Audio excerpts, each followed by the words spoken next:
In the spirit of the new year, let's talk about personal development goals for 2024. Whether your goals are concrete or related to emotion, therapy can play a pivotal role. A therapist can help you create SMART goals: specific, measurable, attainable, relevant, and time-bound. Not sure where to start? A therapist can guide you through stress management, anger management, and various challenges that you might be facing. Now, let me tell you about our sponsor, BetterHelp. They've made starting therapy easier and less intimidating. With over 30,000 therapists in their network, BetterHelp matches you based on your needs, preferences, and location, providing a wide range of expertise. To begin your journey, fill out a questionnaire about your challenges and therapist preferences. In most cases, BetterHelp matches you with a therapist within 48 hours. Plus, you can choose phone calls, messaging, or video chat, whatever feels most comfortable for you. Scheduling is a breeze, and if you ever feel your therapist isn't the right fit, switch with a click of a button at no additional cost. No need to break up with your therapist and start the search anew. Join over 4 million people who've used BetterHelp to start living a healthier, happier life. Click the link in the description or visit betterhelp.com/JMC. That's betterhelp.com/JMC. Clicking that link helps support this channel, and it also gets you 10% off your first month of BetterHelp, so you can connect with a therapist and see if it helps you. Remember, therapy is about your well-being, and BetterHelp is here to support you every step of the way. Thanks to BetterHelp for sponsoring this video. Take care of yourself, and here's to a year of growth and positive change. I think one of the things, like when sometimes people say, "Oh, you both are a power couple," and I don't want to be that. Okay, because I do refer to you as a power couple. Well, now I know. Thank you. But you are also married though, so you understand. Like, marriage has its ups and downs and things like that. Like, we go through those things where we sometimes don't know how to communicate properly with each other, where we have to sit and work through those things. So like, one of the big things is, like, we created a concrete rose. We want to see it be successful. So it's like, we gotta do give our best when we show up there. But like, there has been days where we were talking for 5 hours before we had to go on work because we had to work through some shit before we got there.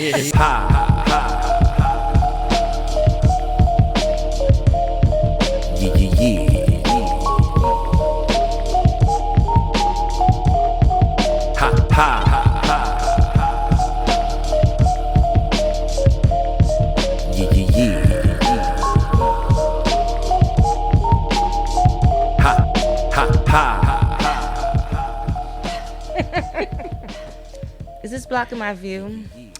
Just making sure. Okay. I feel like I'm a pro now that I was here. Second time, put it on your resume. Yeah. You feel comfortable? Yeah. All right. Very. Do I look comfortable? Yeah, absolutely. Okay. Just want to make sure. So thank you for coming. I am recording now. Sorry, I should have told you. No problem. It's fine. We're recording. We're good. So what's going on? One of the things I wanted to do when I started this podcast was to get both of you on. So this is actually, I was talking to my wife and I was like, this is like a highlight moment for me, just because what y'all are doing, and a lot of people are inspired and love what you're doing, and I'm one of them. So thank you very much for coming. I'm very, very grateful. Thank you.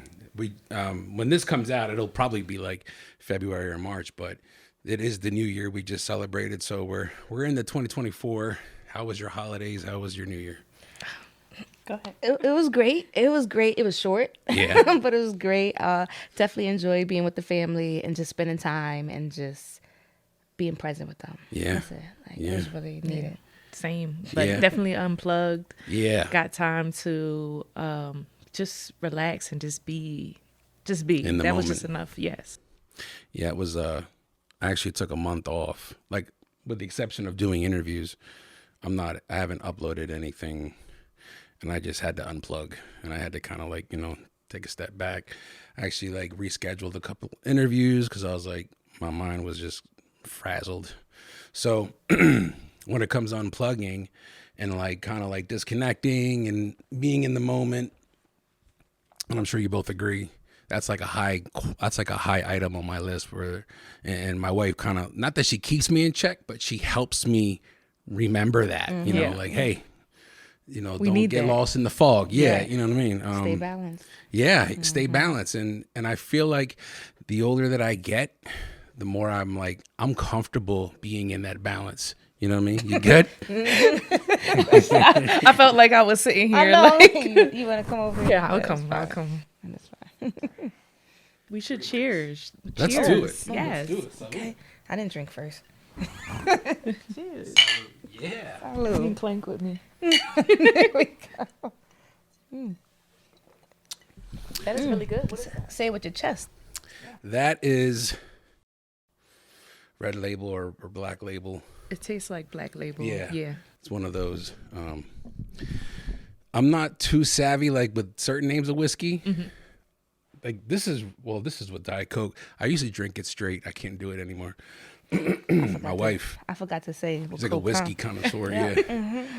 I used to be able to drink it straight. So, but anyway, I can't like. There's a lot of people that are like, they can name rye whiskey, and you know what I mean. Like they know all kinds. And I'm just Not like, me. Nope. nah, I just like the whiskey. No. Not at all. So let me start here because I know y'all had when I spoke to Solise and I spoke with you a year and a half ago. There's a lot going on, and I want to pick up with a Concrete Rose if that's okay, because I know that we talked about a lot of people don't see the behind the scenes. They don't see what goes on behind the door, and you had to share some news that things weren't going the way that you had hoped. And not that you kind of divulge, but, and correct me if I'm wrong, I kind of read in there, and this goes back to that, the red tape that you have to deal with the politics and the shit that people know this, that, and the third, and you got to know these people. And Absolutely. Are you comfortable sharing what's going on with the Concrete Rose? Yeah, we got whiskey. Yeah, might as well, right?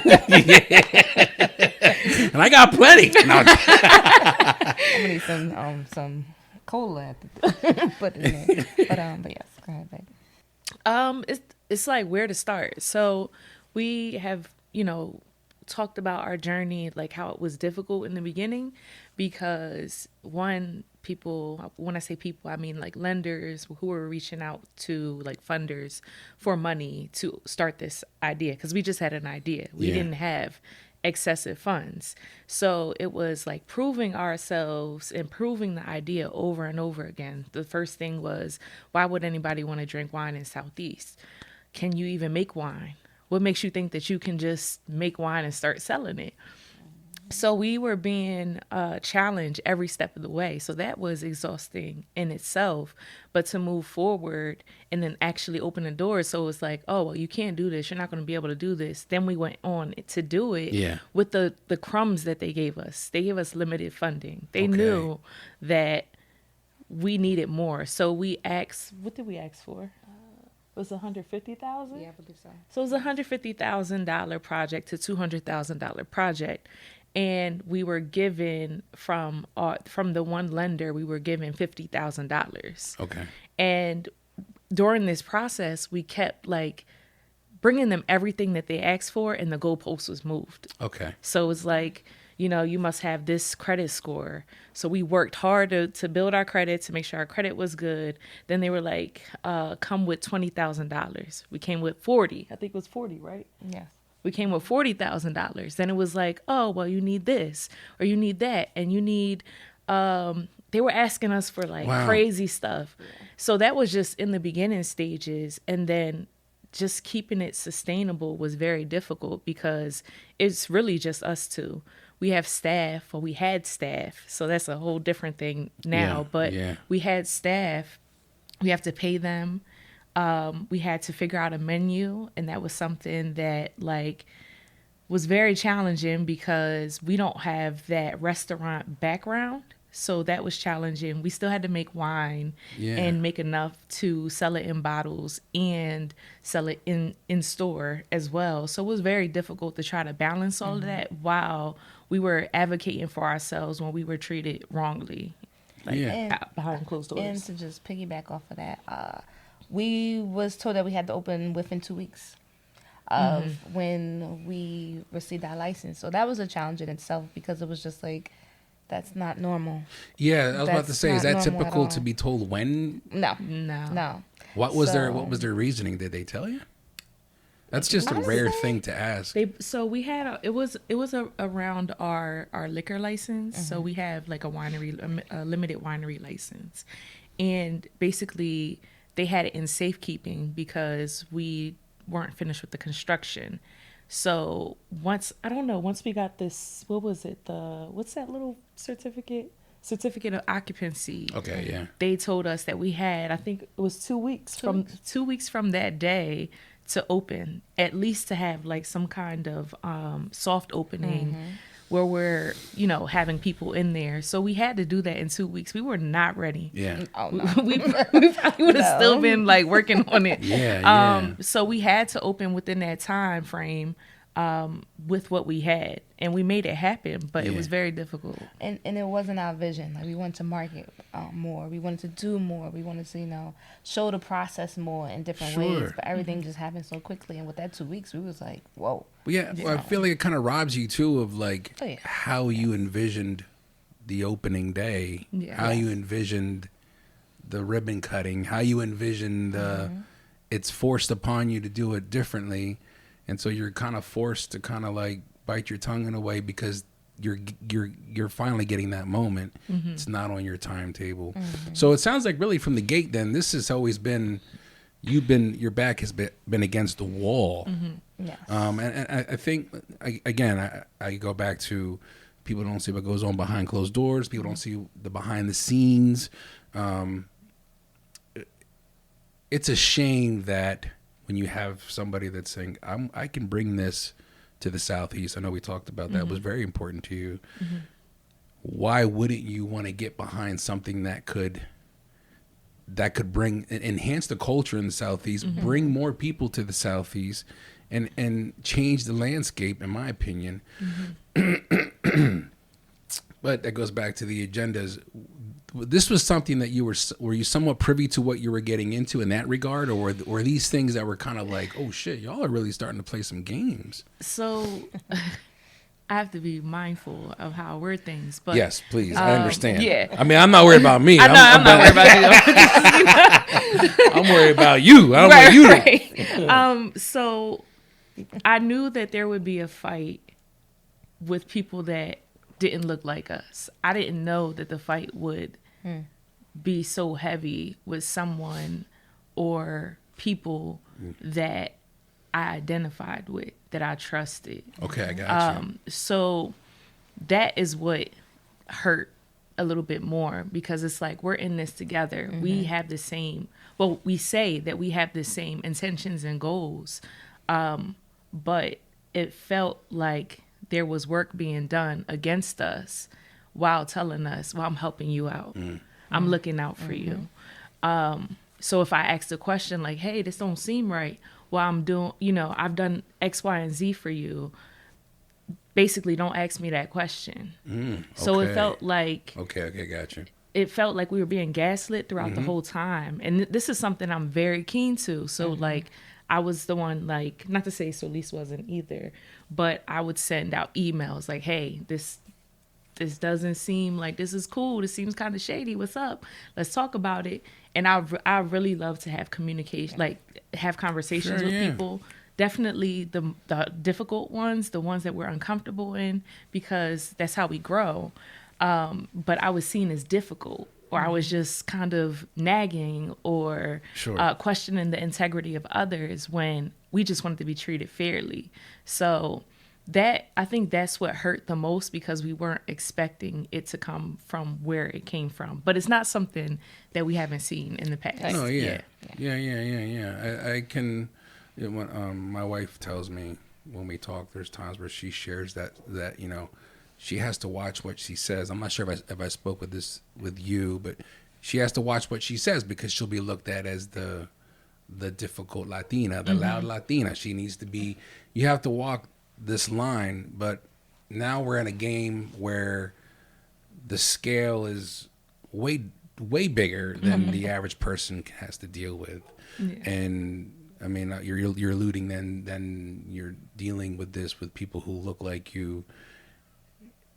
Is it fair to say then you got a chance to see the ugliness, but like how things take place on that level, and now that you have, like, how do you take that? How do you take that into like consideration for a possible future endeavor?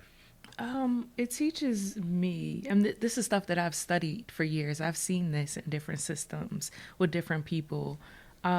We are all living in a world that is run by colonialism and, white supremacy and things like that. And even people that look like us have adopted those things, or they operate in the white gaze, where they navigate things the way that our oppressors would, and they do it to their own communities. So I've seen this, and I've seen it happen, and not to say necessarily that's exactly what's going on, but it's something that is very similar or familiar to the things that I've seen in other communities, higher up in different industries, entertainment, things like that. Like, these things are not new. This is not a new wheel that we're inventing. It's something that it's a cycle that we're in that we have to break, and we have to talk about it. Yeah. I love it. Yeah, no. She's amazing. I just don't want you to feel like I'm not giving you your time. You were fine. Look, I was she brought me here to talk. Yeah. That whiskey, you put a little bass in your voice. Hello. Yeah, it's been a minute since I had whiskey too, so I was like, hello. I guess I got Black Label. I didn't know I had it. Trying to slow down and go open up my chest. But Yeah. I remember when I saw that post, my wife and I were sitting there, and we were bummed because watching what you all were doing was just dope. It was just dope to see, because it hadn't been done, and it was like I wish that I wish that things could be different, but I'm also grateful that y'all had this shot. But I also feel like that wasn't like the one and only. Like, I don't know what's in store. Right. But I just, from what I've seen and talking with you both, I don't feel like it's like, well, we tried it, and so now we're just gonna like, you know what I mean? I know, like, personally, for me, like, there's times where it's just like, oh, okay, now I know what the score of the game is. So let me keep doing what I'm doing, but I'm just taking this as an opportunity to learn more. And then, because at the end of the day, all I got is the next shot, the next opportunity.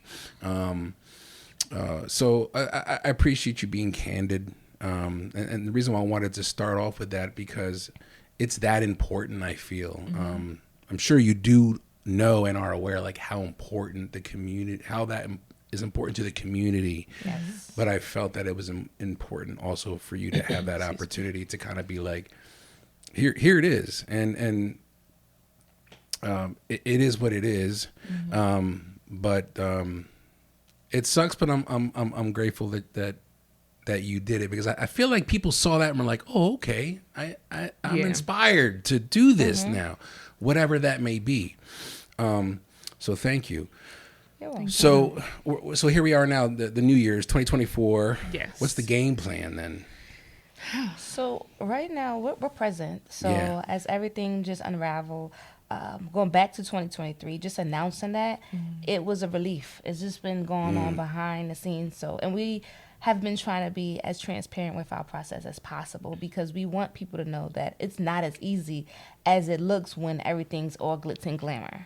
So we want people to know that, there are trials and tribulations, there are pushbacks, there are setbacks. There's a lot of things that we know. There's a lot of things that we continue to learn. So to finally have that out there, it felt like a boulder off our shoulder. Remember my episode when I was saying there's fire behind us and I'm smiling right now? This is exactly what it was. And it was just like, we just have to continue to push and just releasing that. So a lot of people was like, oh my gosh, we're so sorry, what's going on? And it's just like, it just feels good to just finally put that out there. Well, like, we don't carry that as heavy as it was because we was trying to balance everything. And it's just like, you know what? Now they see that we're humans. We can also, they also aware that we're going through this and we can still balance life. Yeah. So, and it was heavy. It was heavy. Heavy. Well, I was about to say, like, now that you said that and I'm thinking about it, like, y'all opened up, forgive me, I'm drawing a blank. Was it October? Was it October? Yep. Of 22? Yep. Okay, so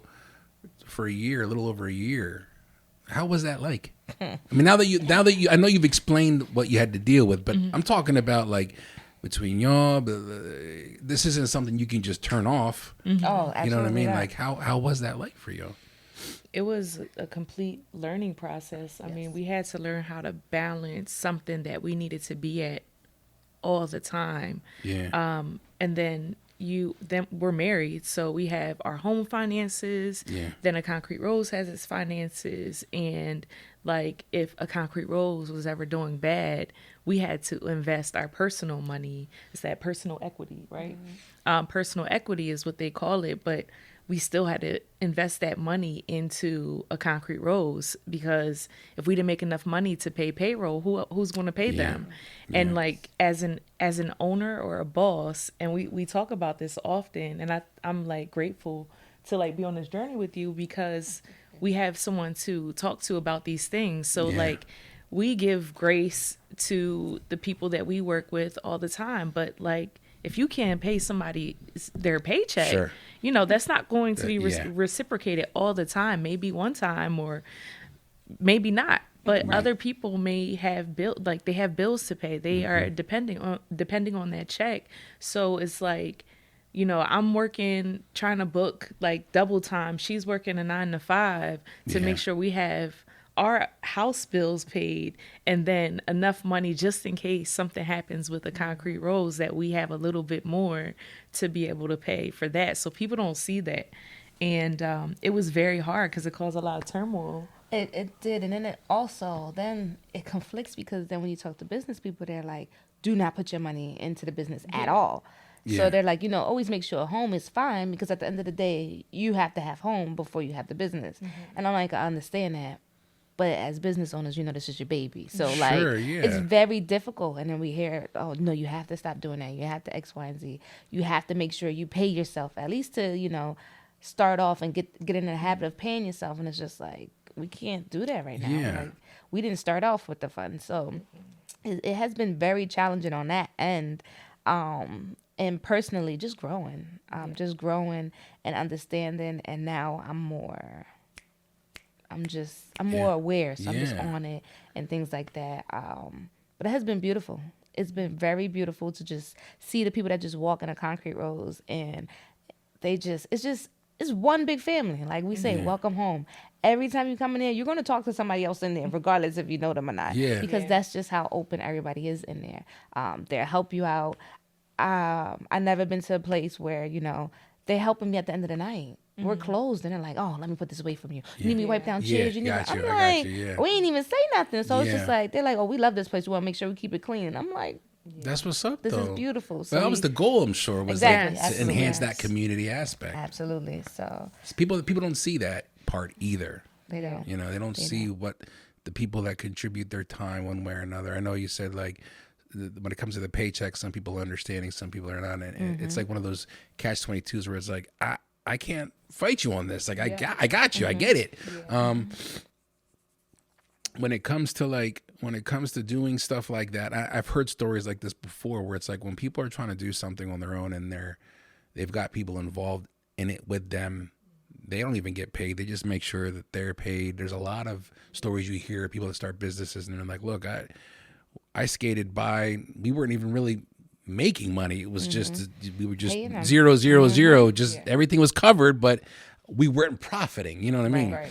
And so, though I'm sure like people that were telling you that it makes sense when you hear it, but it's also like, what are you supposed to do when you're in this moment? And we really greatly appreciate all our staff. We appreciate you being there. So in our heads, it's just like, how can we do that? Like, I will give my last. Like, you didn't have to be here. You could walk out that door at any given moment. So it's just like, we just want to show that we care. We want to show that, you know, we do appreciate you being here, and making sure that they understand that they are first. And plus, my own trauma, being with a business where Both of us. Both of us, yeah. It was actually both of us. Working with the business, and it was sinking. And it was sinking, and they take you out to dinner while they firing the rest of the other people. Yeah. And it's just like that.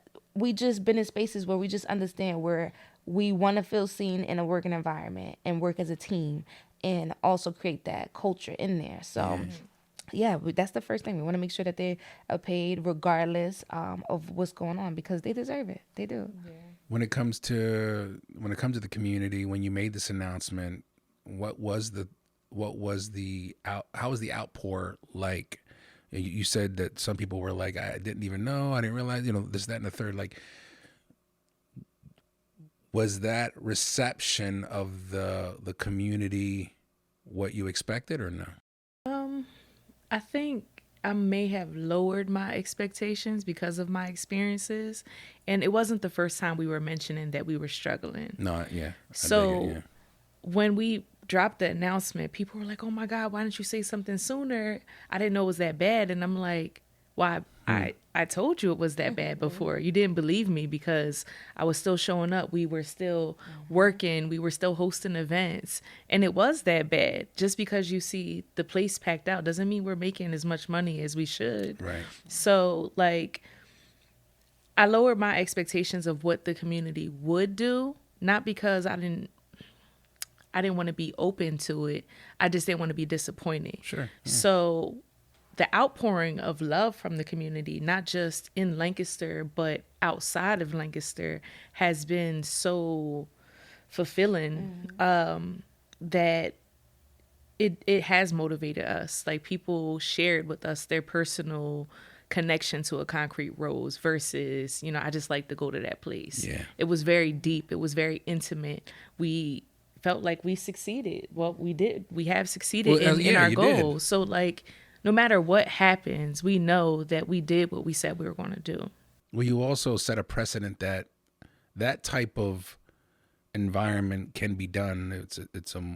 There's many hats. We talked about that in your interview. So at least where you as well, the different hats you're wearing, the different things that are taking place in the same space at the same time, really. Yeah. So, though it wasn't the way that it was supposed to turn out or you wanted it to turn out at the very beginning when they were saying this can't be done, it was done. Mm-hmm. And I feel like that's really what we should be focusing on. So the community is showing love, rightfully so. Going back to what we talked about before, this impacted you mentioned that being married, you're wearing the hats of you're married, but then you're also working together. The duality of we wrap this shit up here when we go here and vice versa. Yeah. One of the things that I appreciated as a married man myself as being married is that when you do something with someone that you love and it doesn't interfere, other people catch that vibe. I don't know if anybody's ever shared that with you, because it's always the perception like you don't ever want to work with somebody that you're married to. You just don't ever want to do it. But the fact that it can be done, it's another like milestone. It's like, no, we did this, that, and the third, and we did it together. We're married. Mm-hmm. It didn't disrupt the chemistry. It didn't disrupt the balance at home. Can you share with us, I guess I got an audience behind me. One day. Can you share with me, like, how is that? How do you go about doing that? What are some of the things that you both talk about with each other? Like, were there some ground rules? This is what we're going to do. This is not what we're going to do. Yeah, I think one of the things, like when sometimes people say, "Oh, you both are a power couple," and I don't want to be that. Okay, because I do refer to you as a power couple. Well, now I know. Thank you. But you are also married though, so you understand. Like, marriage has its ups and downs and things like that. Like, we go through those things where we sometimes don't know how to communicate properly with each other, where we have to sit and work through those things. So, like, one of the big things is, like, we created a concrete rose. We want to see it be successful. So it's like we got to do give our best when we show up there. But like there has been days where we were talking for like 5 hours before we had to go on work because we had to work through some shit before we got there.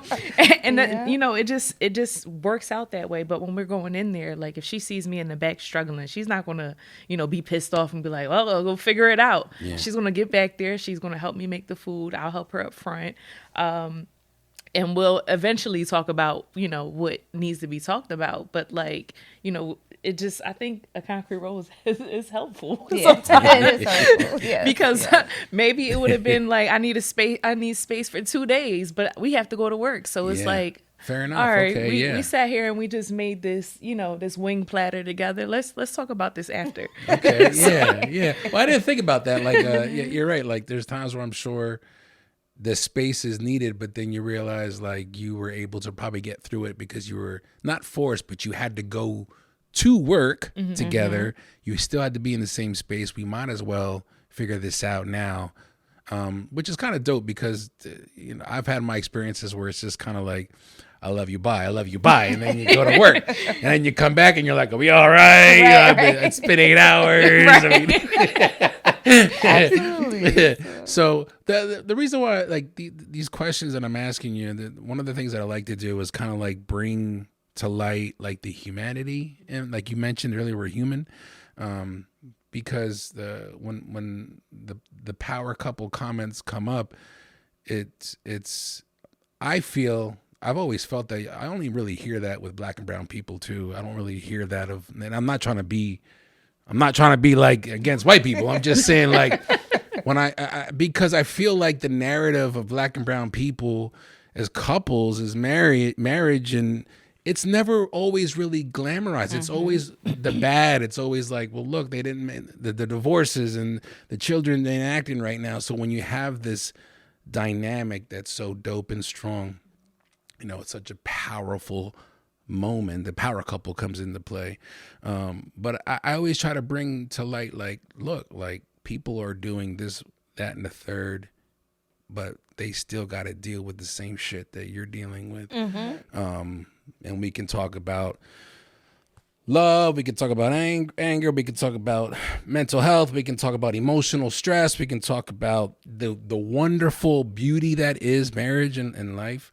When you have that particular person that you're like, no, this is it. I'm riding with you, and we're going to go through some ugly days. It's almost like I know I'm going through an ugly day with you, but I'm still safe. Because I've had experiences where I'm going through an ugly day with you, and I don't know where we're going. And so when I have that with my wife and I see that with other people, it's almost kind of like, there it is right there. So kudos to you both. I wanted to kind of point that out. So I don't know. I just feel like I wish I could help, and maybe this is a way to help and kind of like just get that shit out there. No, seriously. Yeah, well, because a lot of people actually watched it, and a lot of people was like, thank you, because it's hard for me to gauge that because I'm like, you know. Yeah, I had a lot of people contact me and was like, oh my gosh, you did great. I'm like, you watched the whole thing? They was like, yep, and played it. And I made her watch the whole thing because she'll run from it. I was like, I'm pulling it up on the big screen. She definitely did. Definitely had me on the big screen. And I was about to cringe. And then I was just like, you know what? This is actually good. Like, I think what I love about it too is like people really, how do I say it? Like when they see themselves or when they hear themselves, it kind of like reignites that fire that was in there, or the fire was always there, but now it's just like, okay, like, because that's the gist of the podcast really, where it's just like, yo, look what you're doing. Like, let's listen to your journey. Let's listen to your story. Let's talk about it. But then like take a step back and look at what you're doing, which is why I asked those questions. Like, are you aware of the response from the community? Do you see how you're looked at? Do you see, not so much like on a like boss level. I mean, not, of course you want that, but I mean like as a community. The community, they show so much love. Like yesterday, I literally held somebody in my arms as they cried because they don't want this to go. And it's just like, that's how powerful it is. We put up a tree, and we had people write what does a concrete rose mean to them. When I say, if you go read this tree, because it's still up, 3 Kings Day. Okay. Yeah, absolutely. You read this tree, and it's just so inspiring. Yeah. And it's just so like, I cry at times because it's just like, it's so powerful. People writing poems. They come into our spoken word on Real's Garden and writing poems about why a concrete rose should be here.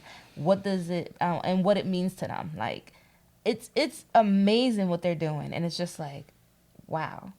And they're really just showing up, and it just touches my heart, and it's just like, wow, this is what we're doing it for. Like, this is a safe space for everyone here. Right, it's a safe space, and it also showed me, and I'm sure it showed everybody else, like the vibe and the culture in Lancaster that really has flourished. Probably, like, in my opinion, probably the last 10 years or so, give or take, where it's really become like there's so much dope shit going on, but you could see the usual suspects there, the names that everybody kept coming back. I right off the bat, I'm thinking of Sir Dominique Jordan, like, hosting, you know what I mean? Like, people continued to stay together and return and came back week after week after week. So it was like the community obviously wants this. They appreciate it.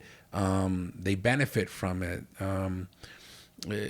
It's a shame that, like, you would think in a perfect world, when you have something like that, it would take off. It would, the community, the city, the environment would hold it and be like, this is what we need. But it is what it is, and I'm glad we're talking about this. Do you need something? I'm sorry. No, I was gonna say, I think what I've seen, it's not necessarily like, I think that we're past the point of people questioning what we need, in our community. I think there's a savior complex. So, like, I think other people may have wanted to do it. And a lot of times, like, when we think of gentrification and things like that, like, why did it take white people to come into our community for it to be revitalized? Yeah. You know what I mean? Yeah. So for us to do it in our own community, I think that sometimes in different communities, I won't just say Lancaster, in different communities, it's about who's doing it. Yeah. Like, I wanted to do that first, or I wanted to be the person. And community is not about that. Community is about cultivating a collective conscious base, basically, for us to progress forward together. Is based in love. If we look at bell hooks and the things that she has said, like, cultivating community is about me nurturing you so we can nurture the space that we're in together. It's not about being a savior or who does it first. It's about, what can we do together? How can I nurture the potential in you, and in return nurture myself as well? How does that nurture me? So I think that we have to take another look at how we are building community. It's not necessarily who's doing it, it's how we all, like, helping each other do it together. And that's what a concrete rose has been, because if it hadn't been for the people that recently, like, poured into a concrete rose in these past few weeks, because some people could have said, hey, they're shutting down, I ain't going there. Right. Right. But, like, what's the point? They're shutting down, but we it's stripped, the point. because right now we're down to Solise, myself, and one other staff member, Michael. He's amazing. But we had to strip down. Yeah, Michael's amazing. We had to strip down. What up, Mike? Right, he is. We had to strip down all of, like, our menu because it was too much. We had to simplify things, and we started off with this extravagant menu, thinking we needed all those things, and the community said, we just want to save space. So I'll take, some chicken over rice. I'll take, a few options versus. Well, no, your chicken is all right. Chicken like this regular chicken. But like, I mean, like, we didn't need it. And I didn't even taste it because we pescatarians now, but I know, and we get so many compliments. So there you go. The menu's simple. It's simple though. I know. But that was something that y'all were doing, was making your own food, making your own wine. Again, but people don't. They probably are aware of it, but not really aware of what that entails. It's a lot of time. It is a lot of time. It is a lot of time, a lot of prep, and so. And I wanted to piggyback off. You said about Sir Dominique. I think that's the first time I said Sir Dominique. Hey, Dominique. But yes, his mom wrote a poem about everybody that a regular Miss A. Yes. Miss A wrote a poem about everybody that's usually there every week. And it was so beautiful at Griot's Garden. And we heard it yesterday. And she named, and it just flowed so well. And it was just like, everybody the regulars was, that the regulars, and they was all in the room. So it was just like, dope. Wow, like it was really amazing. That's just how connected we are in there, and all the dedication. And Sir Dominique Jordan, he's been really like key into like keeping Grill's Garden going, because I had this idea, but like realistically, I'm in the kitchen. I can't host, you know, this open mic every week. So the fact that he's been dedicated like every week for the past, over a year now, like we really appreciate that. Yeah, and that's what I mean. Like when someone sees your vision and they buy in, it's that part. It's like part. they're in it, and when you have something like that, it just shows you like how dope the vibe is here in Lancaster. Also, like to piggyback off what you were saying, like the Savior Complex, to be able to do something that you believe in, but knowing that you probably won't see the results of that it'll probably be your children's children, and you're okay with that because you just want to do what you feel is right. Like I've always appreciated that story of like I'm doing I'm starting something that I believe in. I probably won't see this come to fruition in my lifetime, but at least it's starting. As opposed to being like, I need to start this now. We need this. I want to see results. Yeah. And when we see results, we need to know who set the bar high and who's. You can get lost in the sauce in that regard. So, yeah, thank you very much for, like I said, for starting this conversation like this. I don't want to stay here because there's so much more I want to get into, but I am grateful for that because, like I said, someone's watching right now. They're aware of Concrete Rose. They're aware of what's going on. They've been inspired. Somebody's going to do something because of what y'all started. So thank you very much. Thank you. Obviously, y'all love each other. We get that. We see the vibes. I know we were here playing like. I was holding her hand like this. And I was like, it's giving something else. That's weird. Me and my wife will do that, and it's like we get into our puzzle piece positions, watching movies. It's like and so I dig it. So like when did y'all meet? Because I know everyone sees y'all as this couple, but when did the two of you meet? She said, "Let me get a drink." Let's get the drink. Yeah, let's go. It's good. You want me to move that closer for you? Oh, can you? Yeah. Yeah, I felt like I was traveling a mile. Thank you. Your hospitality is amazing. Oh, thanks. Thank you. I feel like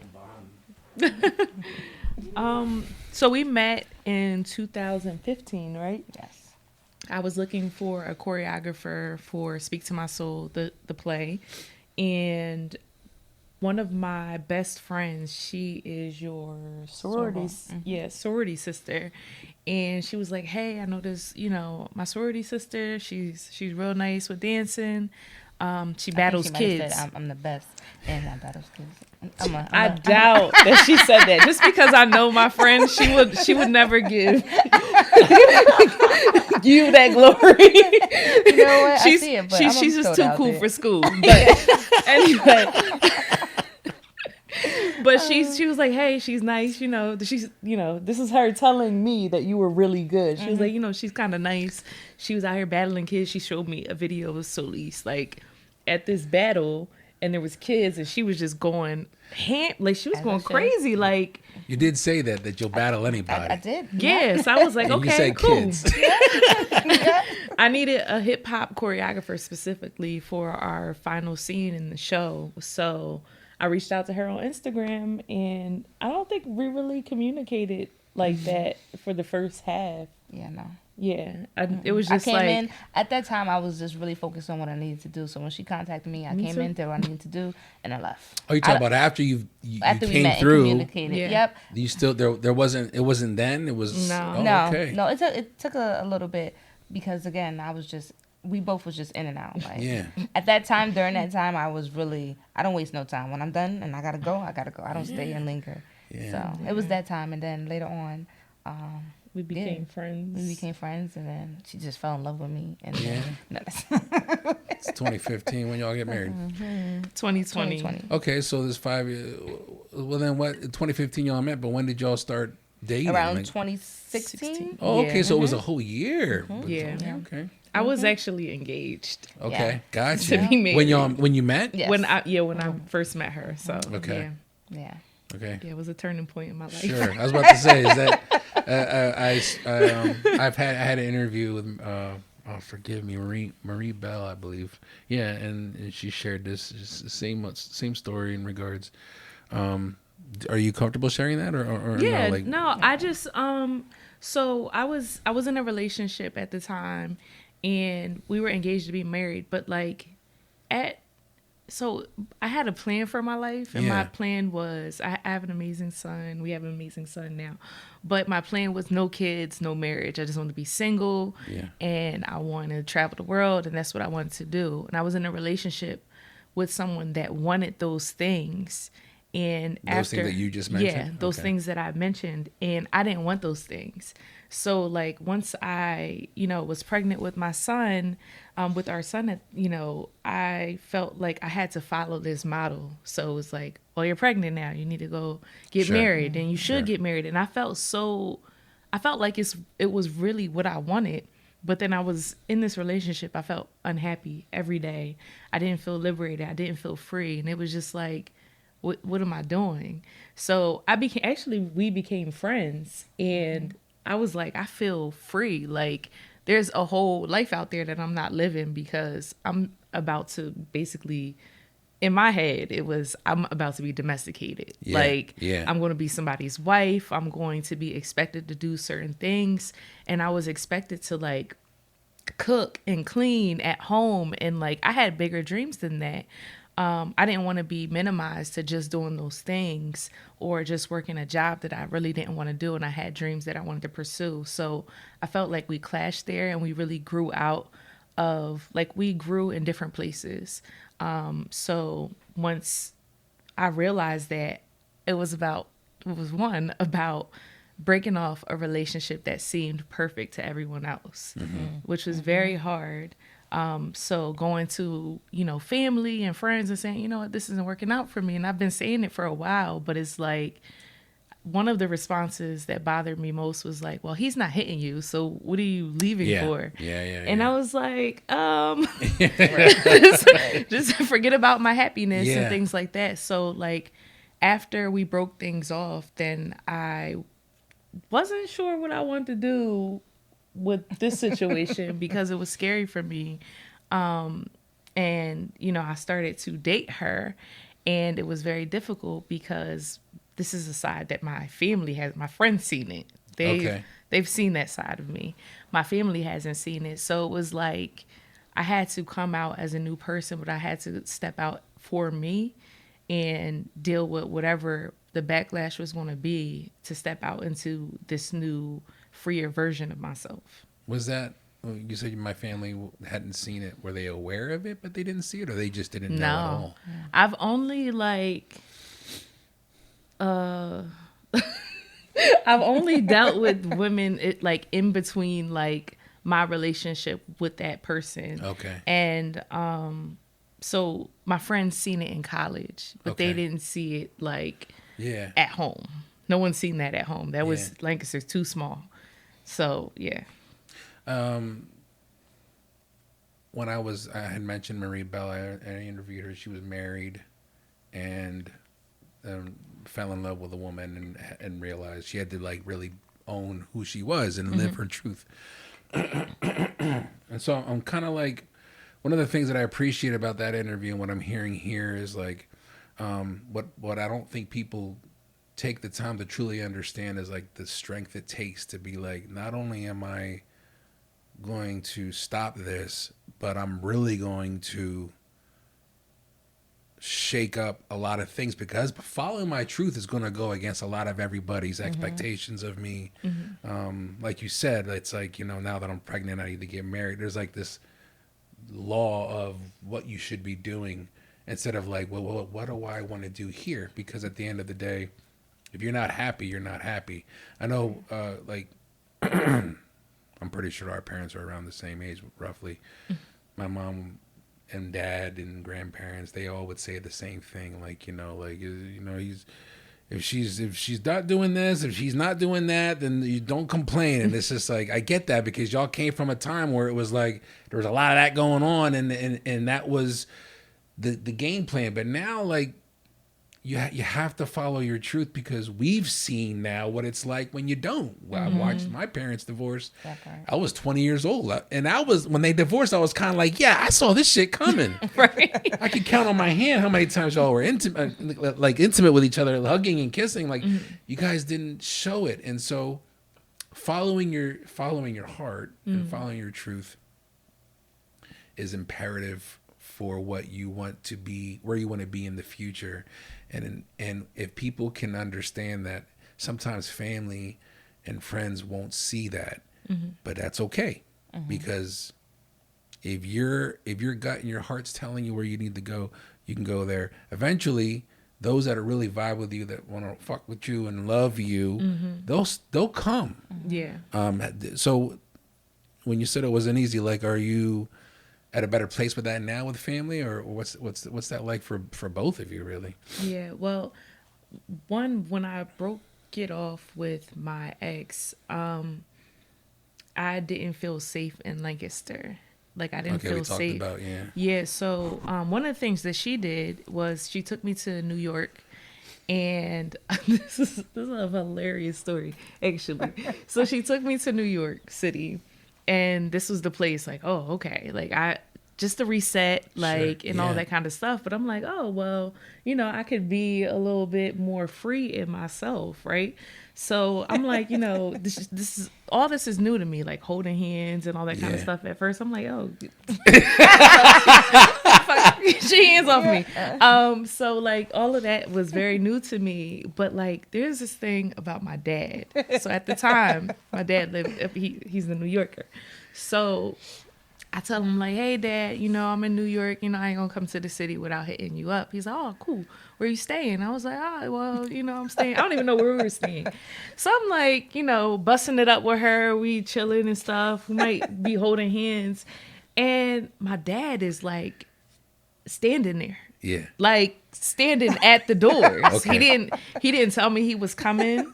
He didn't tell me. Wait. Okay, wait. Yeah, he popped up on me. Where's this at now? This is in New York. Yeah. But where y'all when he's at the hotel? Oh, he's at the hotel. Yeah, that we were staying at. He was outside. Okay. Mm-hmm. He shows up. He shows up happy, like, ah. And I'm like, Gotta be like, what's up, bro? Yeah. So my dad was the first person that I talked to really about it, because, he, like, ran up on me. Yeah. And he just kept doing it the whole trip, though. Like, we would go to different places and he would be there. I'm like, yo, do you have my itinerary? Like, but he's one person that knows New York. Like, he needs no GPS. I could tell him, like, what billboard I'm by or something like that. He would pop up. Wow. So he was the first person I had that conversation with. And he, it was a little bit, it wasn't a difficult conversation. It was actually hilarious. Yeah. But I know that he was trying to process what was going on, because he was excited for a wedding that wasn't going to happen. Sure. But I felt like when I was going through things, I was not only going through things with my ex, but I was going through things with being an entrepreneur. And I felt very supported by her.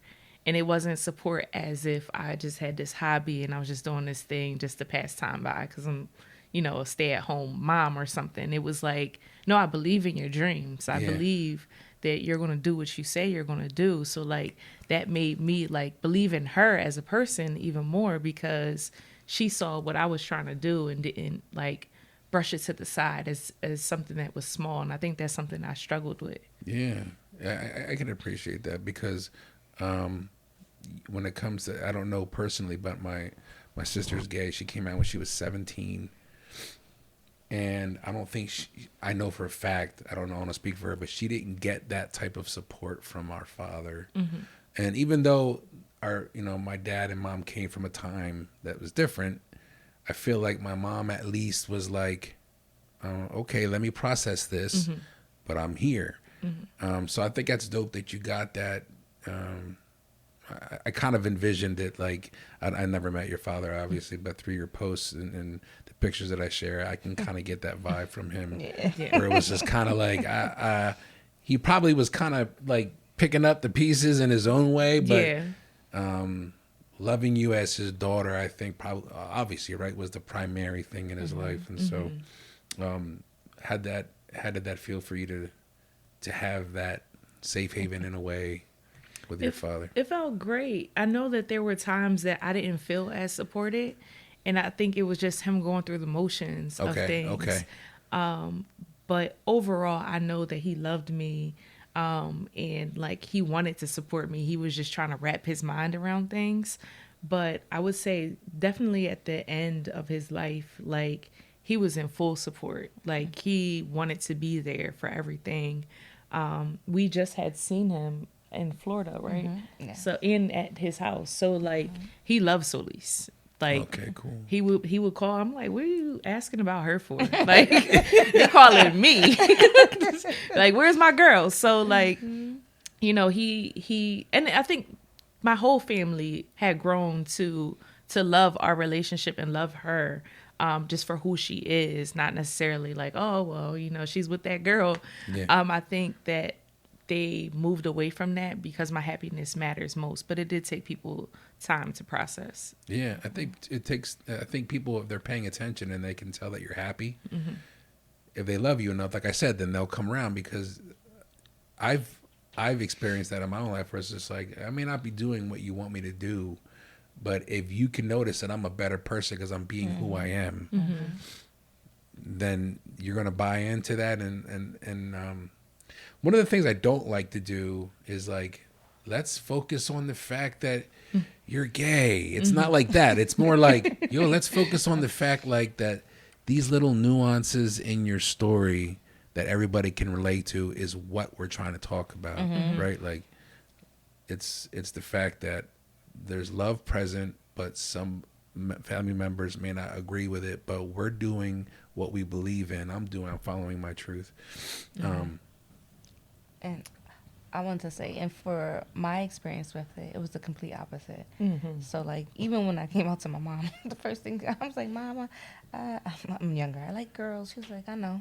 And I was like, oh, okay. Life was great after that. Once my mom knew, that was it.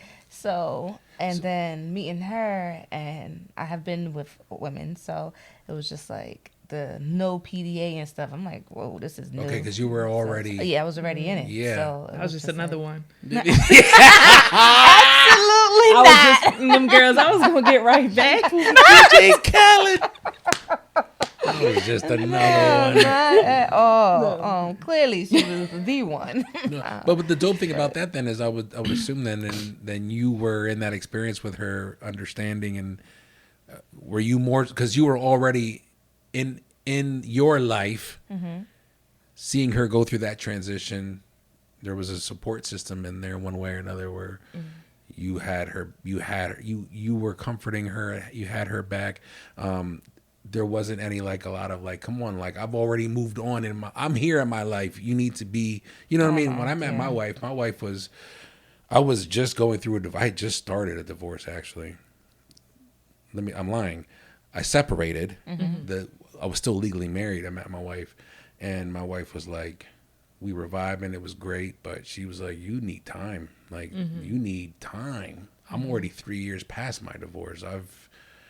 And so she was able to see that. And the reason why I bring that up is because that takes a lot of strength for someone to kind of, because she's vulnerable in this position. You know what I mean? It takes love to be like, I see what you're going through, and I'm going to put myself in a position where I'm here. I'm going to guide you. I'm not going to take advantage of this situation, which I think a lot of people that when they watch this podcast or any other story about love in that regard, it's like the last thing people want to do is be taken advantage of, and true love. In my opinion, this isn't like a love podcast. I don't know what I'm bringing. I guess what I'm focusing on is just it was the true love. But it's the true love. Hit a point.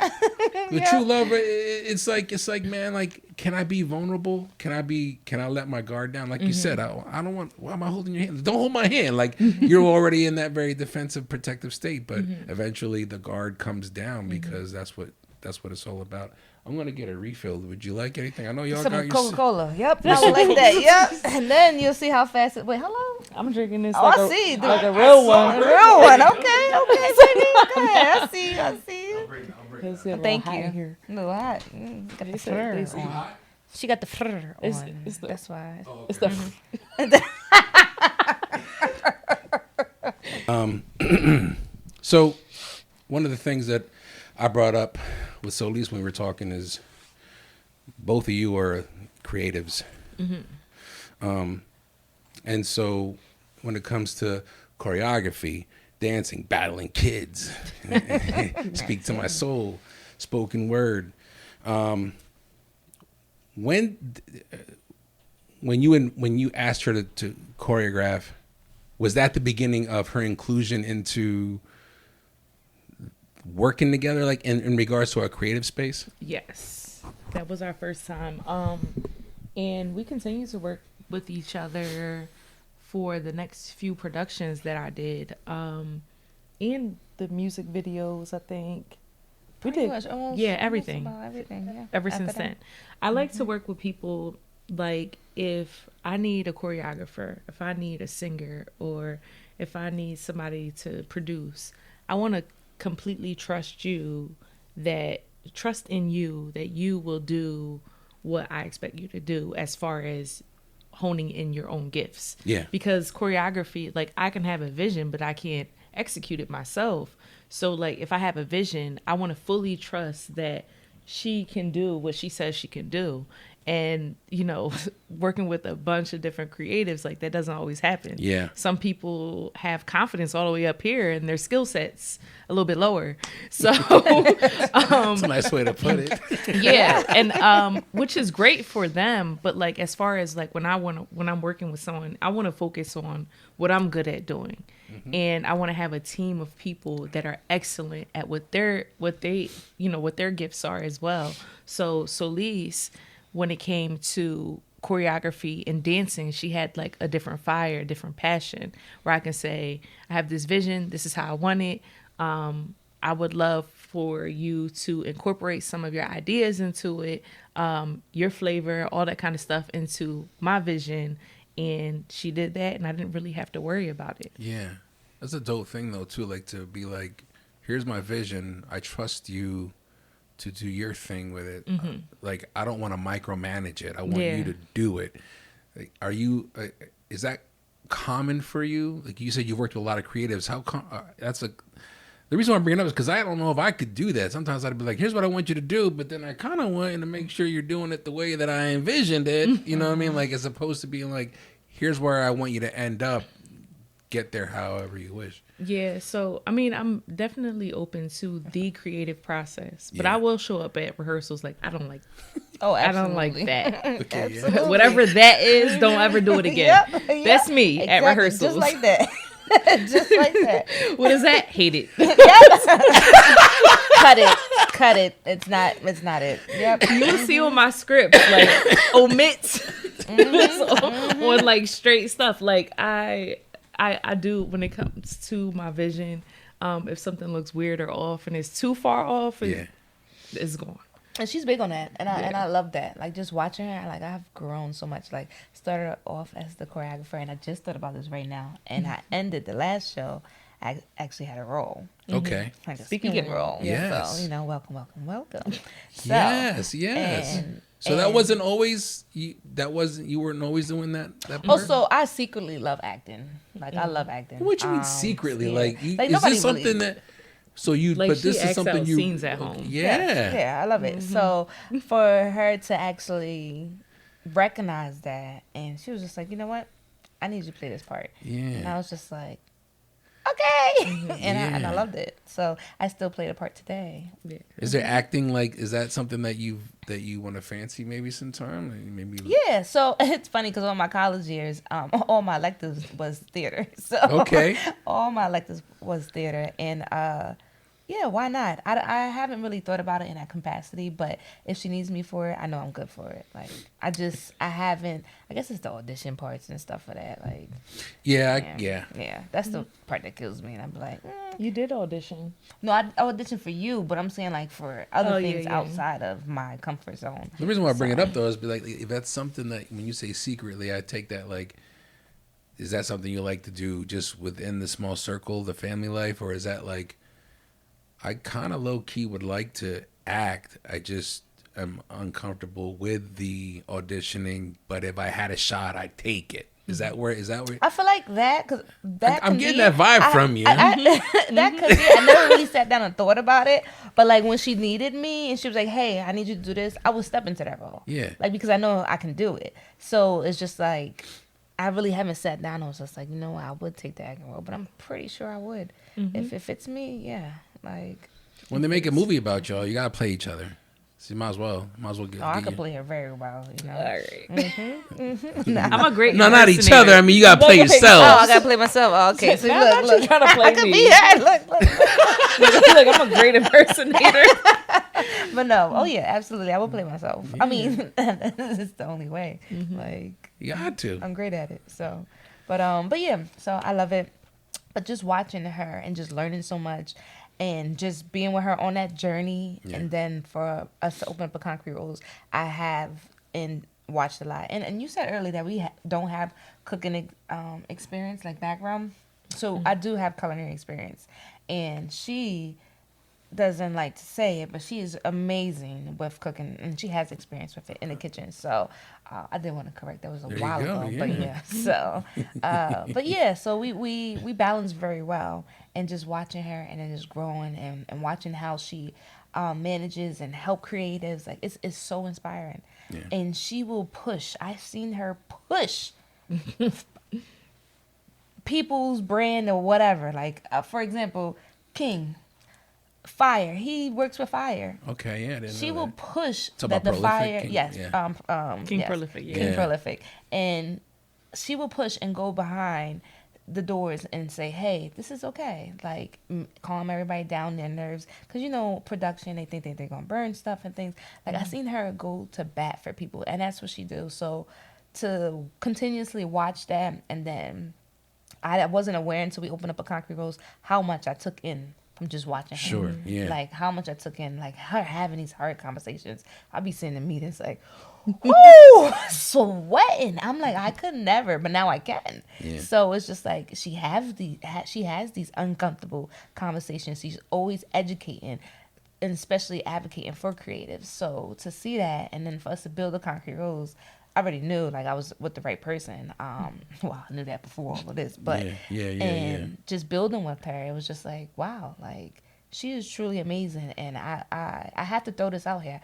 I really think Lancaster is sleeping on her. Like 100%. Like seriously, because I've seen it. I'm her wife too. I see behind the doors in the phone call. So it's just like, I just want to give you your flowers too, babe. Like you are absolutely amazing. Like I can't even like just thank you enough for just what you do for the community, what you do for, you know, our family, and what you do for our business. Like thank you. It's beautiful. So definitely want to give you your roses because you deserve it. Yeah. Don't get sappy. I got the tissues right there too. So go ahead. Of course. I really do. But do you agree with that? I agree with that. And this was actually a great segue because this is where I was going. Yeah, because I was going here where it was like, when it comes to, I know you just celebrated 10th anniversary of Speak to My Soul. February. Will be our 10th, yep. Okay. You shared.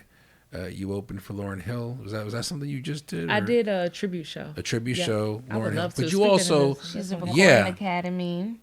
Member. Yeah. So there's all this going on in Lancaster, and it's almost like you're right.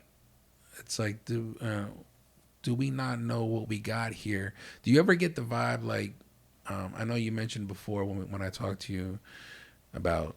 You went to Philly and you came back because you felt like it just wasn't right here for what you were trying to do. But I'm going through this myself personally, so I'm curious, like, to get your thoughts. But it's like, do you feel like, is it the grassroots thing for you, or is it like I need to just probably step out? Because there's so much that I feel like you could get the accolades that you deserve. Not, and I never want to suggest that you should leave Lanc. It's not that. It's okay. But it's almost like Lanc ain't, but it, you know what I mean? But there's times where it's just like, even with me, my wife and I were talking, and I was like, I feel like I got to just start pushing the pod out to other markets because I'm not getting the eyes that I feel like I should, but I'm working so hard in this dome because I feel like I grew up in Lancaster and I want to just represent Lanc. And it's like, maybe I need to step out to get the eyes and then come back every now and, you know what I mean? So like, how do you look at it? Yeah. And we'll definitely talk about that. Yeah, absolutely. We'll definitely talk more about that. So I just really, I've been working on this in therapy, to be honest, because I push everyone else and not myself. So I'm like, why am I not getting the respect that I feel like I deserve in my own city? And yeah, people will pat me on my back like, hey, it's great, you're poet laureate. Yeah, great, you got it, you know, you're a part of the recording academy, that's amazing. But I still don't feel like it's appreciated how much I actually like that I'm still here. So recently I said, you know, I feel like there is a market for me to tour in Europe and tour in different cities, like in different countries, rather than even in the States. Like I've been to, and I've performed in different places, but I do feel like there's a market for me, maybe in London. I have connections out there. Like the spoken word scene is completely different than the States.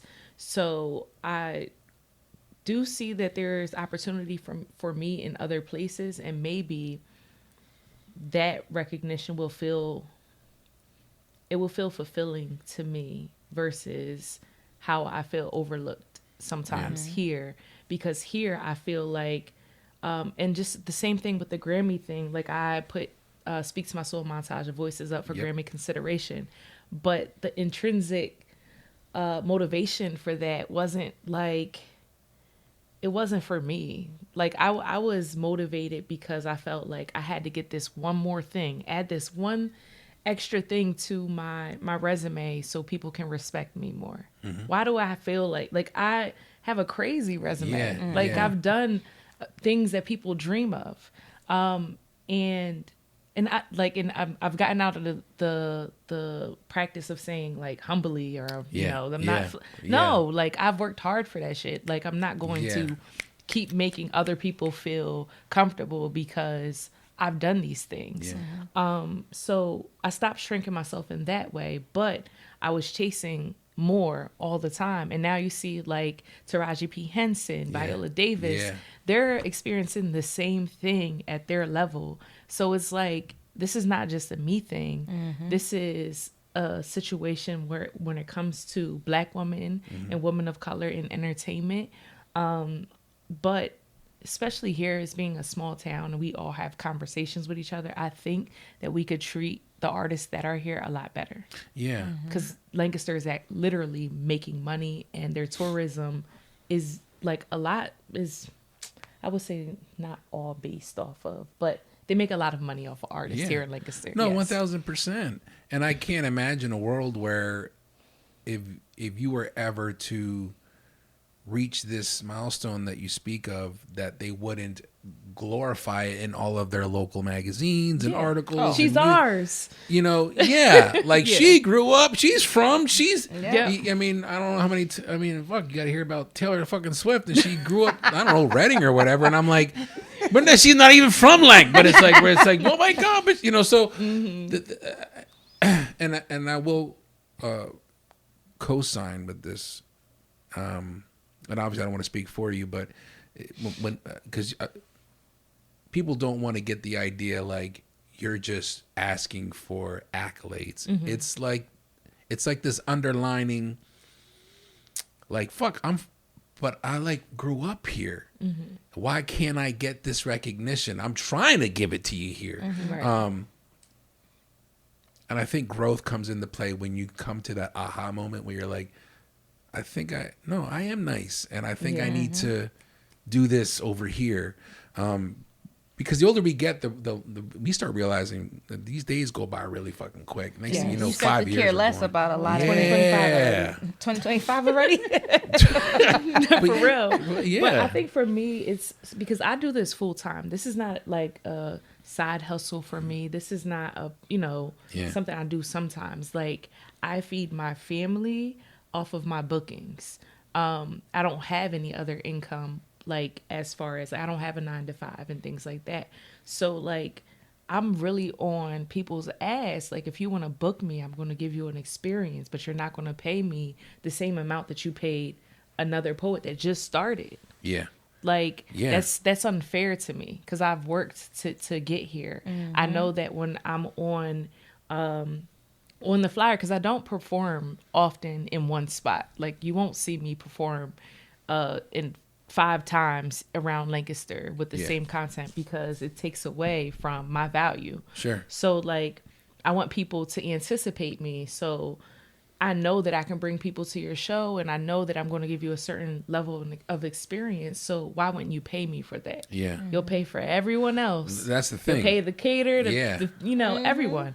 So I think that is very important to talk about, like, to know your worth, one, but to have those conversations. Like, why don't you feel like I'm worth what I'm asking for? Right. So that's where I'm at with things. I'm moving out of, like, trying to reach for more accolades to feel like I'm something because, I came with these gifts already. Yeah. Those are amazing. I'm not gonna lie, I get a Grammy.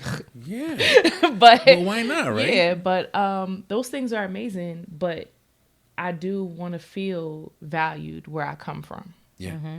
Well, especially when you forgive me, I'm sorry. No, go ahead. I was gonna say before it's too late too. Like, if we move and then everybody, like you said, everybody's gonna be like, "Oh, she's from here." Well, how about when I was here? Right. So and but that's not the whole city though. Like, oh yeah, no. I do have people that really show me love and support, and 1,000%. And I would never want it to be misconstrued that, like, I don't like it here, or people don't treat me as if I'm valued. I do have a lot of people that do really value me. Mm-hmm. Sometimes they don't have it, and, like, I can work with them and things like that, but they support me like however they can, and I really truly appreciate that because they're not only there when I'm on stage, they're there for me as a person. Yeah. So that's some parts of community and being here that I really appreciate. I can appreciate that, and I think people know that. I think when it goes back to what you said earlier, when you were like, there's a lot of money in Lancaster. Yeah. And suffice to say that when there's a lot of money in Lancaster, that means there's a lot of visitors coming to this. There's a lot of eyes on Lancaster. Mm-hmm. You mean to tell me that there's this going on in the art vibe right now in Lancaster that people come to visit, and we're not really highlighting the artistic value that's here the right way? Like, well, that's why I say grassroots, because you got that love already. You got the community love, and you need that. I think it's hard for people to, like, when people are watching other people do big things, and it's just like, okay, now what more do you want? And it's just like, just because there's accolades being achieved doesn't mean you get to stop fighting for what you feel you deserve, right? Right. It's like this, like you said, the humility, it's there, but now I'm not gonna no longer be like, I am grateful. I'm a modest guy. It's hard for me to brag about myself. My wife has to do that because I'm like, I don't like to do that because it gets weird, and I'm just like, it's not me. But I'd be lying if I didn't say that for the past year or so. If I don't start speaking up for myself the way I know I need to be spoken up for, if you don't do that for yourself, nobody else is going to do it for you. Even those that truly do love you and support you and are pushing, how you need to be heard. And so I can appreciate that. I know that Lancaster is behind you, but there's a lot of movement here, a lot of eyes on Lancaster that I don't, like you said, I don't know if they notice I saw Speak to My Soul with Alexandra. We went to the Ware Center, and I brought this up to both of you, but I cried watching this shit. Like it's such a powerful experience. But the dope thing about it was like, I'm in Lancaster watching this. Yep. Y'all are from Lancaster. I'm surrounded by people that are from Lancaster, but probably also from York, Reading. They came. That's such a dope thing. Like, why wasn't that highlighted more? I feel like I've seen other places, other people get highlighted so many different ways in media in Lancaster. You know what I mean? So, I feel like those kudos are deserving of you. I really do. Yeah, you know, they say that like, when what is it? Damn. I'm not reading it right now. It might be the. It's like when a genius or once in a lifetime idea or person comes around, like people think it's foolish at first. They overlook it, and they've done it with a lot of people that we look up to now. They're billionaires. They're people don't like Kanye West, but he had a lot of innovative ideas, even the way that he raps and how he carried himself when he broke into the industry that people thought wasn't going to work. You look at hip hop, for example, the whole genre, they thought that was something that was not going to last a year or two, and it's 50 years last year. So like, I think knowing that gives me patience that maybe they will catch up. But like, it doesn't stop me from like acting on these visions, because I have to do. I'm a visionary. People are not going to understand, and it's my job to show them. And whoever takes it does, and whoever doesn't. But not to say it's not frustrating throughout the process. But as a visionary, you are gifted with vision because others can't see it. I like that. She be dropping gems. I be trying to write it down. But I do want to ask her what she's doing for her birthday. What are you doing for your birthday? When is your birthday? February 4th. Okay. Yes. Aquarius.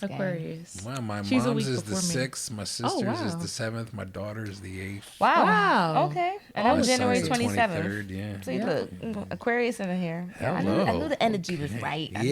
See? Right. I know it was right. So what are we doing for your birthday? We're going to the Grammys. Yes. So I'm very excited.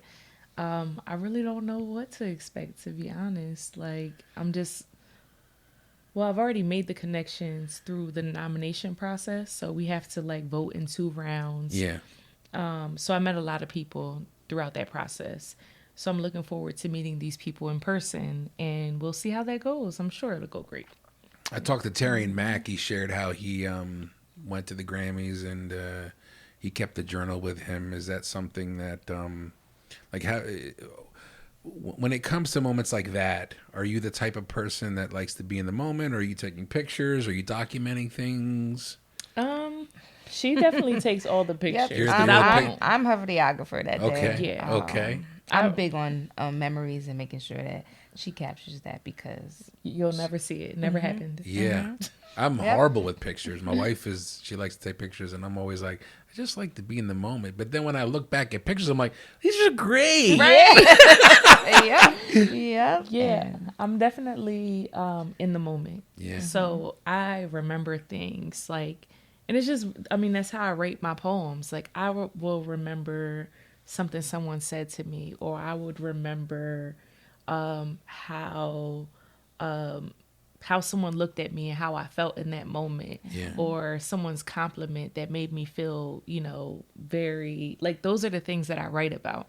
So it's not like a photographic memory. Maybe it's a poetic memory or something like that, I see things in poetry. Yeah. So I think life is very poetic. Yeah. That's where I find my inspiration. So that's how I document the things that I see. And I'm happy that she's coming along, because I don't take pictures. Yeah. Sometimes I feel weird, like having my phone out. She doesn't mind. Nope. If it's for her, which is crazy. When it's for her, I'm all, it doesn't, excuse me, she needs to take a picture. Excuse me, like, you got to move to the left. When it comes to me, I'd be like, I'm good. I had a very, I'm okay. I had a very weird experience in London. So I was at this this jazz bar, and it was a different vibe. Like, people were not on their phones like that. People were dancing. Mind you, their drinking age, I think, is 18. Okay. So it was kind of young. There was a mixed crowd, but 18, they were in there as well. And people were just dancing to a live jazz band. And I thought it was just the most amazing thing. And I seen this band, and they were on the floor. They didn't need a crazy stage. They didn't need a crazy sound system. Like, this was raw, authentic creativity right in the middle of the floor. So I pulled my phone out. Didn't do this the whole time. I pulled my phone out. The trumpet guy is like playing right here. And I take a picture, and the flash goes off, and people look at me like I pulled out a gun. And this is why I don't take pictures in places. And I was in London by myself at the time. So, like, this is me exploring. Right. I didn't even have a friend. You didn't have somebody to fall back on. No. She didn't read the room either. It's okay, but she was trying to live in that moment, and then they all looked at her like, I wanted to capture. I got the picture. Okay. It's a beautiful picture, but afterward, I would never forget how he looked at me. And I was like, I'm so sorry. Yeah, it's funny. When considering what you both have done and what we talked about, the process and the time that it takes to go into something like Speak to My Soul, and the choreography and the level of work. Is there another project in mind that you're working on together? Have you ever thought about, like, when that moment will come, if it isn't now? I think we're, like, at this moment, because it's about balance. So when we did the last show, A Concrete Rose wasn't open. Yeah. Right now, 2024 would be Speak to My Soul's 10th year. Yeah. And I think for me, it's about building a strong team to continue what we started last year and the year before that and things like that. We need a strong team because I did create this business that has all these different arms to it, and it's great that I'm so involved in all of the processes, but I can't expect to be able to do things for myself and do things for A Concrete Rose and do things for my family if I'm trying to run all of that as well. And then us too, it's just not enough. I know, because I love my date nights. You can't stop those. You can't stop those. Those are good times. Yeah. So, and we have great times. We make sure we unwind and enjoy and be present. So, no, I completely agree. But now that you asked that question, we are working on something, and it will be a project in itself, but it will use, and I don't know if you realize, it will use our love and passion and A Concrete Rose at the same time. What do you mean? Explain. That's on the weekends. I don't know if she want to share my idea I have, but we have been talking about it. So I know I was trying to be secretive, but yeah. So. Is that as far as we're going with the secret? I mean, what's going on? She wants to produce a murder mystery dinner. Yeah. So, like, I would write the script, and we would do it at A Concrete Rose. So we're working on, figuring out what that would look like, who would be a part of that, and that would be, just re-emerging Speak to My Soul all over again. Yep, but just in a brunch setting where we'll utilize and bring our gifts and passion to A Concrete Rose in that capacity. Now, what is it about doing something like that entices you, that intrigues you? It mixes what we love to do, but then also it brings something different. I love acting. That's where I was going. Drama. So drama. Yes, and I have been to one years ago, but I know what we will vision and how it would look like for us and redo that, because I don't like what it is now, and I think it'll be great to just have a different setting, like a different, I can't explain it, like Not like innovation, but more like innovating it to speak to our culture. Yeah, our culture. Yep. A little bit more. Mm-hmm. Yeah. So that's my vision. We're still working that out, along with just seeing how we're gonna shift everything. But yeah, that's my big thing, to just have that. And there's a lot of things we have in mind, but that was my big thing. She's been really pushing for that one. Yeah, I have been. Yeah, I love the idea. I think the fun thing about like following your passion is like the endless. It's a double-edged sword. It's like the endless ideas and the endless like curiosity of what can we do, but it's just almost like, wow, what a fucking blessing! Like how to be alive, to be having these ideas, like the thrill of exploring your passion in different ways, reinventing the wheel, so to speak. But the dope thing is it still hinges on a concrete rose, which is like the platform for the community. So it's always revolving around the community one way or another. Oh, absolutely. Yeah. And that's another reason why, because just looking at who walks into the space, they're all creative. So I know that they would appreciate it. Yeah. They would love to be in a space like that. And then we already feel like we're at home. So so it just fits well with it. And of course, there's always something we can try. If it doesn't work out, on to the next. But I love it. And representation matters. I mean, when people see themselves in a character, they enjoy it a little bit more. Yeah. Maybe not themselves, maybe an uncle, maybe a cousin, maybe somebody that walks around their neighborhood. If they see that in a character in a show or a murder mystery dinner and they can relate to that person, they feel more immersed in it. Yeah. So like that's what we try to do with like the productions that we create and stuff like that. Yeah. And it's also like stepping out of the box but still keeping things that people, like you said, relate to it. Which is, that's awesome. I think that's a great idea. I really do. I dig it. That's the first time we even mentioned this. Okay. You got all the exclusives. I think I'm the fucking guy you gotta come to for exclusives. We dropped a couple of exclusives. We haven't talked to anybody since the whole situation with the concrete rose. But no, we're excited to be able to share that. We feel safe. Awesome. To do that here, so we appreciate that. I told you bring that safety here. Thank you. I work hard at it. I do. You do. And it's crazy. I want to go back to what you were saying as far as like you was thinking like taking this and branching it out. We was definitely having that conversation. Like I was just like, this podcast is amazing. Like we talked about it. Actually. We did. Oh. Yeah, we talked about it. Remember, I talked to you about it like weeks ago. Yeah, and we were just talking about it, and she hasn't had the experience of coming in here, so I was just letting her know like my experience coming in here, and I was just like, it was completely left of what I thought because I didn't know anything. And so when I came here, I was just like, it's really safe, it's really comfortable, and I was like, it's a breeze. So kudos to you, and you do what you have to do because you deserve it. Yeah, it's. I think the cool thing about it is like. It's not easy, but every time, like every morning I wake up, I'm constantly thinking about how can I do this? How can I do it? Like it's a constant like, and it comes like with I have to be disciplined with it because I'm not single. I have a family. I have a wife. I have a full-time job that sometimes I joke around like my job's in the way, like but I need my job.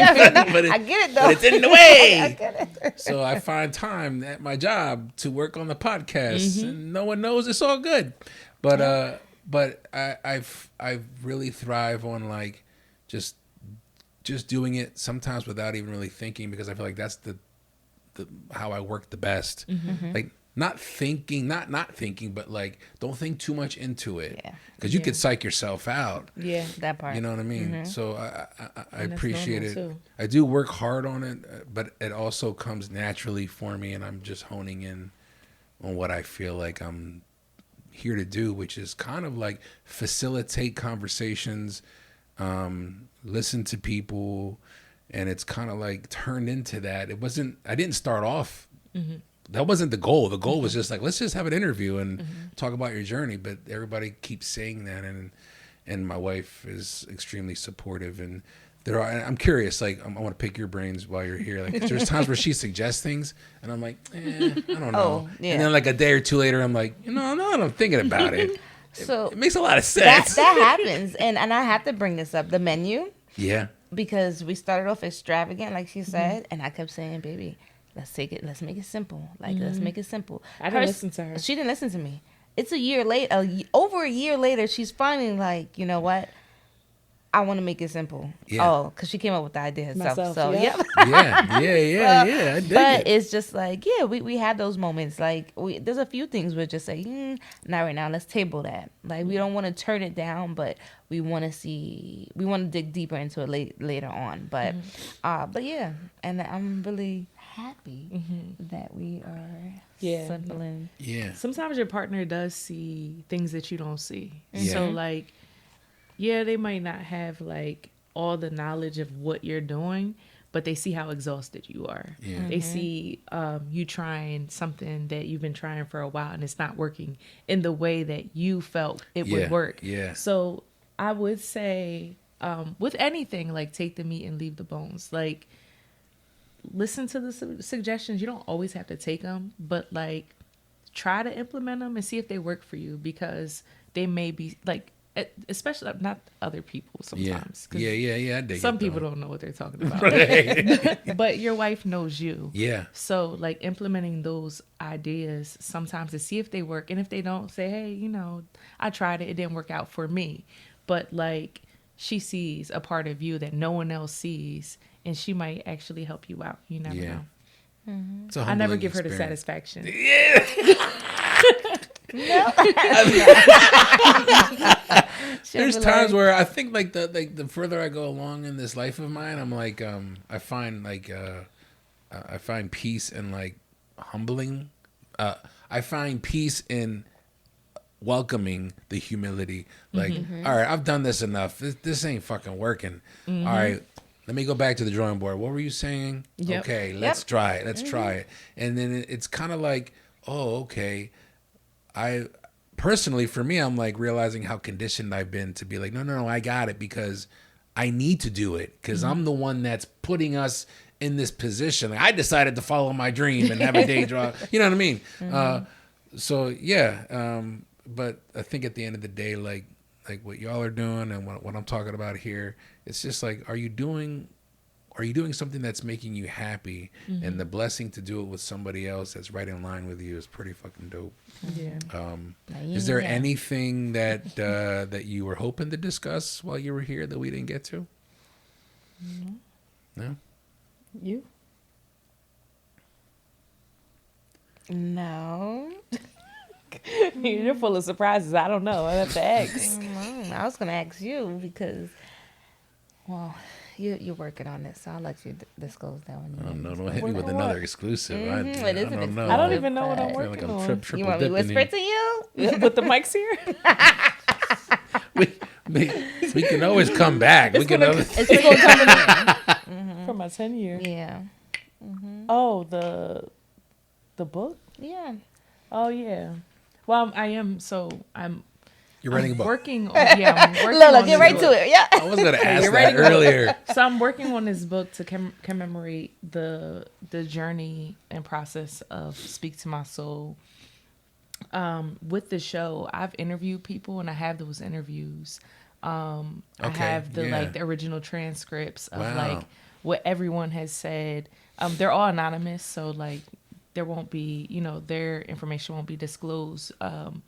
But I do have the original interviews. I have notes from years ago, like plans, sketches, and things like that. That's so cool. One thing about me is I don't leap into a decision or into my dreams or a project without like thinking about every single step and beyond. Yeah. So I have every single step. I have every sketch, every interview, every idea that I may have jotted down on the side of a training paper at a job that I probably stayed at for 2 weeks.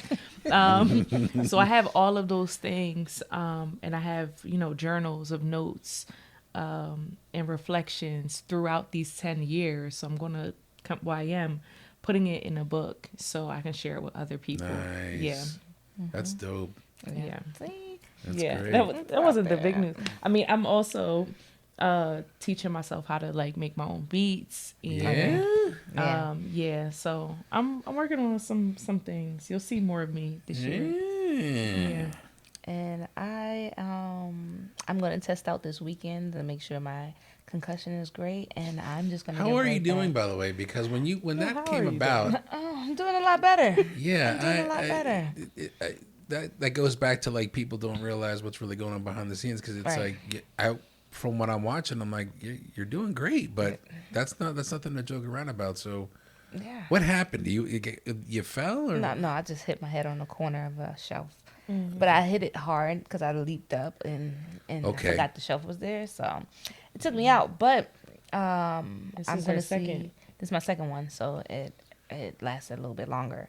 So now I'm gonna see where I'm at, and then I do have some plans with dancing and just elevating myself because it's time. So you'll see me out more dancing. You got your trip to Puerto Rico coming up. Absolutely. Yes, I do. Okay. I was going to try to say something in Spanish, but I'm still working on that. You're going to speak more than I can. That's good. That you're ahead of me already. So, yes, I am taking my classes now, twice a week. So, yeah, I'm excited about that. Okay. So, there's a lot of dope things going on then for 2024. For the both of you. And it's our 4-year anniversary being married, and that's a big number for us. So I'm super excited about that. Just looking forward to this year and stepping into a new year with my wife.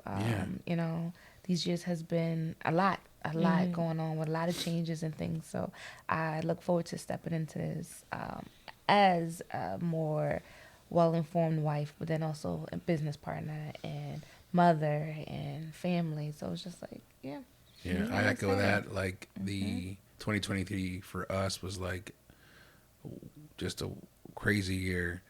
My father died, and then my wife lost both of her aunts and her grandmother. Oh, wow. This all happens within like 7-8 months. Yeah. Oh, so we went to the same cemetery 4 times in a row. Yeah. And it was like just a deja vu, weird experience. And so I told my wife, I was like, this year has to be like it needs to be I just need to fucking dominate this year. Like that's just where I'm at. And like, you will. You know what I mean? Like, yeah, but it was just like, I've said it before, but there's just something about this year where I was like, we need to, I'd never done this. I was like, we got to make a vision board. My wife was like, what the fuck are you doing? She was like, I get the wine. But it was just like, I need it. I want it. I feel like I need to because my dad died while working, literally. And it's like, he never even got to retire to even enjoy what he was working for. And so it was just like, no, I need to, for him, I need to do this, and we need to do it the right way. And we have kids, and I need to set this in motion, but life is short. And 2023, it is what it is. This year needs to be like, I just need to dominate. So not to put this on me, but to compare it to what you're saying, it's like kudos, because like what you both have talked about and how this year has gone. This year really needs to be like the hat needs to come off, and like we need to just like do what we do. And that's where, for me personally, that's where I'm at. I'm in a space where, it's just going to be different. Like, I'm walking different. I came in different. And it's not that new me, you know. No, I'm there. So you going to meet me here, or you going to, that's it. So, but it's time. It's time. And then as much energy and we know our worth. So it's just time to just step into that and then just take what it is. Like, for example, today, I don't know if you saw our windshield cracked. No, I didn't see that. It cracked, and then when I went into the store, it came out, it was bigger. So I didn't let that, upset me. I'm like, I'm just grateful in a position that I can get a new windshield, and I can, I'm safe. I didn't crash, nothing like that. So I'm just looking at different perspective of life, and it's our time. Like, you have to. You have to. Positive vibes, people, bad energy, they need to go. Like, it's like this whole leveling up thing, and I dig it. I love this conversation. Like I said, I'm happy we did this because to interact and to communicate and to network and to meet new people. I think it's imperative, not just for like doing something creative, but just like in life. Like get out there and meet new people and talk to people and share your thoughts and learn more. So thank you so much for coming. Thank you. I've been meaning to say this like the whole time. You, this is so weird, but you like have my dad's eyes. I knew you was gonna say something. You thought so too? Like, yes, I was like looking intensely in his eyes, and I'm like, so it's very, very. Wow. I mean, it's very comforting at the same time, but like, yeah, you like have his eyes, and it's something that you don't see often. I felt that, and I was just like, it was just. I wanted to say something the whole time. I was like, wow, I've never been this close. So I was like, okay, but no, well, that's good. I'm glad you're comfortable then. Yeah. But thank you for creating a safe space. You know, even like us being women and being in a space with a man. Usually there's like a guard up, but you make it very comfortable for us to be ourselves, and we really appreciate that. This is amazing. You know, I'm big on production, so like coming in here, I'm like, oh, this is I told her this is nice. Because I pay attention to stuff like that. So like the attention to detail that you have put into this, the great quality lighting, the you know, I've listened to the podcast. The sound quality, the whole production, branding is amazing. I'm trying. You know, this is all amazing. So like you're already there. It's just like expanding it and you know, putting your foot on the pedal to go further.